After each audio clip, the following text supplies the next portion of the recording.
O soluço de 1 bilhão de almas. Disse que Martinho Lutero tinha um amigo íntimo, cujo nome era Micônio. Ao ver Lutero sentado dias a fio trabalhando no serviço do mestre, Micônio ficou penalizado e disse-lhe: Posso ajudar mais onde estou. Permanecerei aqui, orando, enquanto tu perseveras incansavelmente na luta. Micônio orou dias seguidos por Martinho. Mas enquanto perseverava em oração, começou a sentir o peso da própria culpa. Certa noite, sonhou com o Salvador, que lhe mostrou as mãos e os pés. Mostrou-lhe também a fonte na qual o purificara de todo o pecado. Segue-me, disse-lhe o Senhor, levando-o para um alto monte de onde apontou para o nascente. Micônio viu uma planície que se estendia até o longínquo horizonte. Essa vasta planície estava coberta de ovelhas, de muitos milhares de ovelhas brancas. Havia somente um homem, Martinho Lutero, que se esforçava para apacentar a todas. Então, o Salvador disse a Micônio que olhasse para o poente. Ele olhou e viu vastos campos de trigo brancos para a ceifa. O único ceifeiro que lhe dava para cegá-los estava quase exausto. Contudo, persistia na sua tarefa. Nessa altura, Micônio reconheceu o solitário ceifeiro. Seu bom amigo, Martinho Lutero. Ao despertar do sono, tomou esta resolução: Não posso ficar aqui orando enquanto Martinho se afadiga na obra do Senhor. As ovelhas devem ser pastoreadas, os campos têm de ser ceifados. Eis-me aqui, Senhor. Envia-me a mim. Foi assim que Micônio saiu para compartilhar o labor de seu fiel amigo. Jesus nos chama para trabalhar e orar. É de joelhos que a Igreja de Cristo avança. Foi Lionel Fletcher quem escreveu. Todos os grandes ganhadores de almas, através dos séculos, foram homens e mulheres incansáveis na oração. Conheço como homens de oração quase todos os pregadores de êxito da geração atual, tanto como os da geração próxima passada, e sei que, igualmente, foram homens que oravam intensamente. Certo evangelista tocou-me profundamente a alma quando eu ainda era jovem repórter de um diário. Esse evangelista estava hospedado em casa de um pastor presbiteriano. Bati à porta e pedi para falar-lhe. O pastor, com voz trêmula e com o rosto iluminado por estranha luz, respondeu: Nunca se hospedou um homem como ele em nossa casa. Não sei quando ele dorme. Se entro no seu quarto durante a noite para saber se precisa de alguma coisa, encontro-o orando. Vi-o entrar no templo cedo de manhã e não voltou para as refeições. Fui à igreja. Entrei furtivamente para não perturbá-lo. Achei-o sem paletó e sem colarinho. Estava caído de bruços diante do púlpito. Ouvi a sua voz como que agonizante e comovente, instando com Deus em favor daquela cidade de garimpeiros, para que dirigisse almas ao Salvador. Tinha orado toda a noite. Tinha orado e jejuado o dia inteiro. Aproximei-me furtivamente do lugar onde ele orava prostrado. Ajoelhei-me e pus a mão sobre seu ombro. O suor caía-lhe pelo corpo. Ele nunca me tinha visto, mas fitou-me por um momento e então rogou: Ore comigo, irmão. Não posso viver se esta cidade não se chegar a Deus. Pregara ali 20 dias sem haver conversões. Ajoelhei-me ao seu lado e oramos juntos. Nunca ouvira alguém insistir tanto como ele. Voltei de lá assombrado, humilhado e estremecendo. Aquela noite assisti ao culto no grande templo onde ele pregou.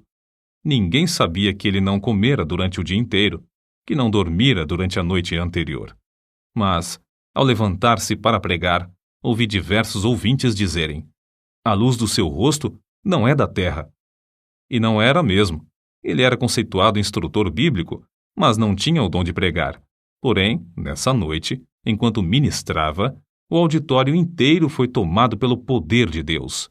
Foi a primeira grande colheita de almas que presenciei. Há muitas testemunhas oculares do fato de Deus continuar a responder às orações, como no tempo de Lutero, Edwards e Judson. Transcrevemos aqui um comentário publicado em certo jornal. A irmã Dabney é uma crente humilde que se dedica a orar. Seu marido, pastor de uma grande igreja, foi chamado para abrir a obra em um subúrbio habitado por pobres.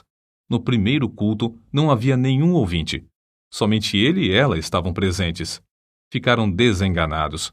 Era um campo dificílimo. O povo não era somente pobre, mas depravado também. A irmã Dabney viu que não havia esperança a não ser clamar ao Senhor e resolveu dedicar-se persistentemente à oração. Fez um voto a Deus que, se ele atraísse os pecadores aos cultos e os salvasse, ela se entregaria à oração e jejuaria 3 dias e 3 noites no templo, todas as semanas, durante um período de 3 anos. Logo que a esposa daquele pastor angustiado começou a orar sozinha no salão de cultos, Deus começou a operar, enviando pecadores a ponto de o salão ficar superlotado de ouvintes. Seu marido pediu que orasse ao Senhor para que ele lhes desse um salão maior. Deus moveu o coração de um comerciante para desocupar o prédio fronteiro ao salão, cedendo-o para os cultos. Continuou a orar e a jejuar 3 vezes por semana, e aconteceu que o salão maior também não comportava os auditórios. Seu marido rogou-lhe novamente que orasse e pedisse um edifício onde todos quantos desejassem assistir aos cultos pudessem entrar. Ela orou e Deus lhes deu um grande templo, situado na rua principal desse subúrbio. No novo templo, também a assistência aumentou a ponto de muitos dos ouvintes serem obrigados a acompanhar as pregações de pé, na rua. Muitos foram libertos do pecado e batizados. Quando os crentes sentem dores em oração, é que renascem almas. Os que semeiam em lágrimas cegarão com alegria. Salmos, capítulo 126, versículo 5. O soluço de 1 bilhão de almas na terra me soa aos ouvidos e comove o coração. Esforço-me, pelo auxílio de Deus, para avaliar, ao menos em parte, as densas trevas, a extrema miséria e o indescritível desespero dessa multidão de almas sem Cristo. Medita, irmão, sobre o amor do Mestre, amor profundo como o mar. Contempla o horripilante espetáculo de desespero dos povos perdidos, até não poderes censurar, até não poderes descansar, até não poderes dormir. Sentindo as necessidades dos homens que perecem sem Cristo, foi que Carlos Inwood escreveu o que falamos há pouco, e é por essa razão que se abrasa a alma dos heróis da Igreja de Cristo através dos séculos.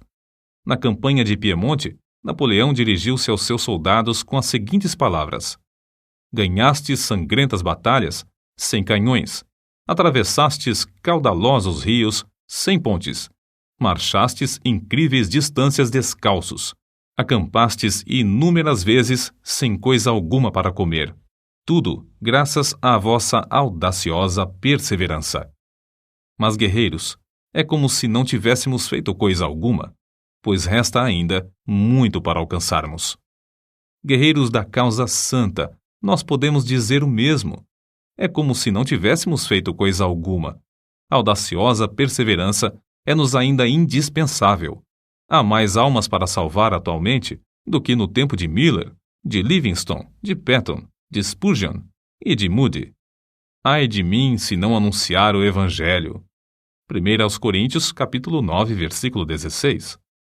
Não podemos tapar os ouvidos espirituais para não ouvir o choro e os suspiros dos atuais 6 bilhões de almas na Terra, que não conhecem o caminho para o lar celestial.